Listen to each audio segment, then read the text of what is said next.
And then what we also have is that we had Donald Trump getting the help of the FBI to go in and track down some of the Democrats who fled Texas to block redistricting vote.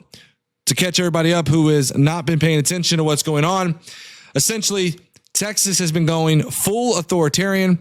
They are doing everything in their power to essentially go after these Texas Democrats, because without the Texas Democrats there, they are unable to hold quorum to vote on these redistricting efforts.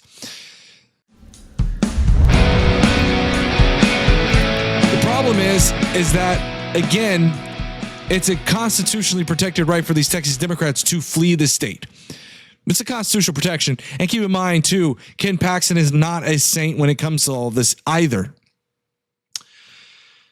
And then we saw Donald Trump going after Letitia James. This comes after, by the way, Donald Trump put in place Emil Bove, to go in and he nominated his personal attorney to be the one of the judges on the Southern District of New York Circuit. And now here we see the DOJ going after Letitia James. You can see here, major breaking news. Trump's DOJ, led by Pam Bondi, has opened an investigation in New York Attorney General Letitia James for violating Trump's civil rights. This DOJ is not working on the behalf of the American population, American citizen. The DOJ and Congress, quite frankly, are working on the behalf of Donald Trump. This is not a DOJ that is looking out for you, the American citizen. This is a DOJ that's working as one of Trump's personal attorneys. Keep in mind, too, Pam Bondi also was one of Trump's personal attorneys that, if I'm not mistaken, also helped him out during his impeachment inquiries.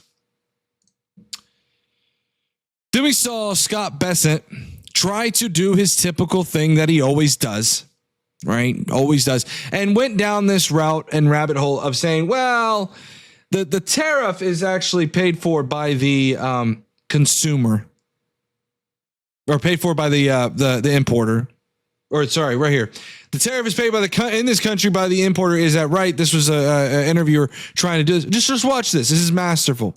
Absolutely masterful. There's been some confusion. So we've got a tariff of 50% on Brazil now, I think. And so if someone here, an importer, wants to buy Brazilian products today or tomorrow and import them, they're going to pay 50% to the Treasury. And so who writes that check? Well, a couple of things. First, we could have substitutions. So there's very little that only comes from Brazil. It could come from Argentina. It could come from...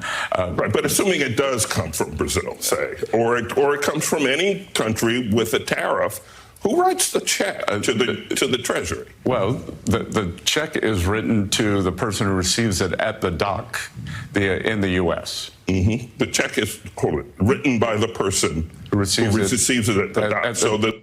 The person who receives it at the dock. Who might that be? The importer?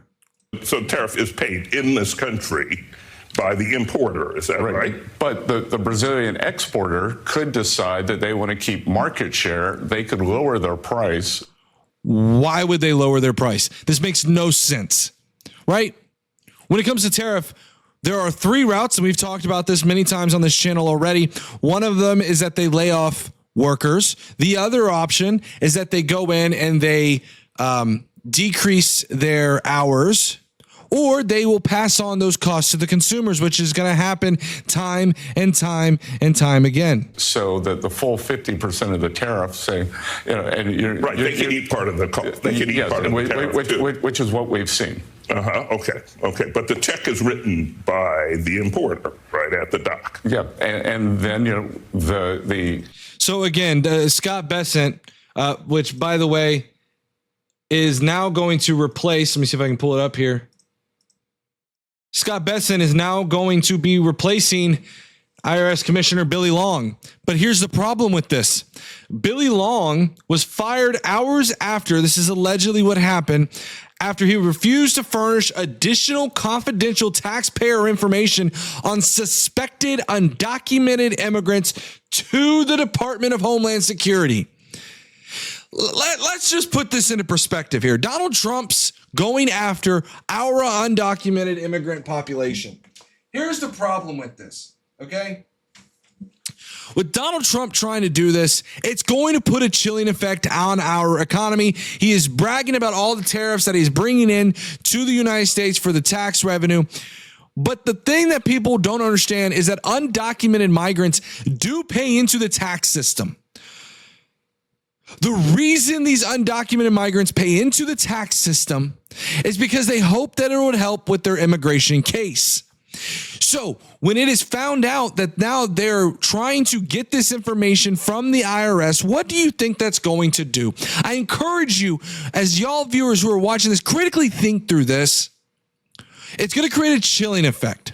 Migrants are no longer going to pay taxes, voluntarily pay taxes, by the way. They're not mandated to pay these taxes. They do it out of the goodness of their heart to help with their immigration case. They are no longer going to pay their taxes because they don't want to be found. They don't want to be caught up in these ICE rates.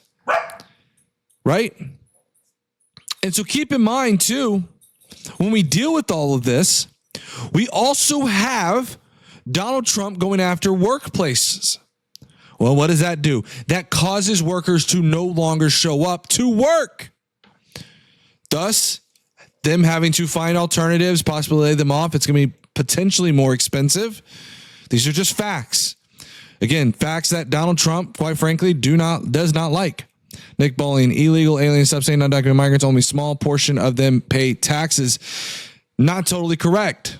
Again, you can say illegal aliens if that is how you so choose. I will proceed to humanize them, unlike most of MAGA. They are undocumented migrants. That is how I will be treating them. If your fifis don't like it, well, guess what? I don't care. Okay, so that happened with that. And then we had Americans are now set to pay more for cars, coffee, and clothing as average U.S. tariff rate jumps to high not seen since, guess what? The Great Depression. See, there's a thing people forget about is we're seeing this play out with something that has already played out previously. It's called Smoot Hawley, right? We became an isolationist country. I believe this was after World War I. We decided to raise tariffs because we thought it'd be a great idea. Increase the tariff revenue. See, history repeats itself, and we're seeing it play out in real time. Donald Trump is putting on tariff rates and on countries like Japan, India, the EU, the UK. You name it, Donald Trump has continued to apply these tariffs. The problem with this is that, for example, we might have a trade deal with Japan, which is a terrible, non-binding trade deal. And the problem with this is that we may have had a lower tariff rate previously, but Donald Trump increased that rate significantly, 30 or 40%, to apply pressure to Japan to come to the agreement, to the conversation, the deal table. And guess what? He ended up lowering the tariffs down to 15%. And he said, this is a great deal. But the problem is that we are still significantly further than where we were initially. Keep in mind, too, that there's also a lot of companies that have built up pre-tariff inventory stocks. So now as that pre-tariff inventory starts to decline, they now have to purchase the new inventory under the new tariff rates. Why do you hate our Republic and the Bill of Rights? Well, you see, I don't hate the Republic and the Bill of Rights. I care for our country. I'm a very patriotic Democrat. But you see, Republicans are not patriotic. In fact, they've become more authoritarian every day. They're cheering on the arrest of the Democrats in Texas. They are using the FBI to hunt down these Democrats. There was a time where, again, and this is tired and old to say so, but what's going on, Beverly? It's exhausting to say this, but imagine if just Kamala Harris or Joe Biden were to have done a fraction of what they were doing, right? It'd be insane. There'd be calls. Remember, the entire time we were listening to Kamala Harris, we were told she's going to be a communist. She's going to be for big government. There was a time when I believe Republicans were not for big government. And now they love big government. They love that the military is going down our streets to pick up undocumented migrants. And in some cases, U.S. citizens. There's pictures of ICE jumping out of a Penske truck, which, by the way, the company said this is against our policy, but, you know, ICE doesn't care about that. Jumping out of the back of a Penske truck, running towards anybody with light skin. I implore you guys to think about this, right? I implore you guys, why are they not going after European migrants? When was the last time? Asian migrants. They're only seemingly going after people with a certain skin complexion. You thought stop and frisk was bad. This is well beyond that. Yo, Beverly, watching from Jamaica. Welcome in. Welcome in. MAGA supports dictatorships? Absolutely, John. Blah, blah, blah. Rugu, you know, you saying Harris is a moron, more on us, lemmings unite. I appreciate your comments and your engagement. The problem is with your thinking there. By the way, guys, we got 62 people in here. Please make sure you hit that like, subscribe, notification bell if you have not already. That would do us a huge solid for the algorithm. Please, please, please, please. So what we're seeing is that Republicans are now becoming the thing they hated the most. They are now becoming the deep state. They are becoming now the same government that they accuse Joe Biden and Kamala Harris of becoming. And now we have them trying to rewrite history. By the way, they also got rid of, I believe it was section 9 and 10 or articles 9 and 10 of section 1 or something of the Constitution that got rid of like due process rights and things of that nature. They got rid of that from the congressional website. They snuck that in there, but now it's back. But they're trying to rewrite history. They're absolutely trying to rewrite history. Thank you guys so much for watching this video. I hope you enjoyed the video. Please make sure you hit that like, subscribe, notification bell to get notified of all future videos. And I hope you watch the next video. Thank you so much.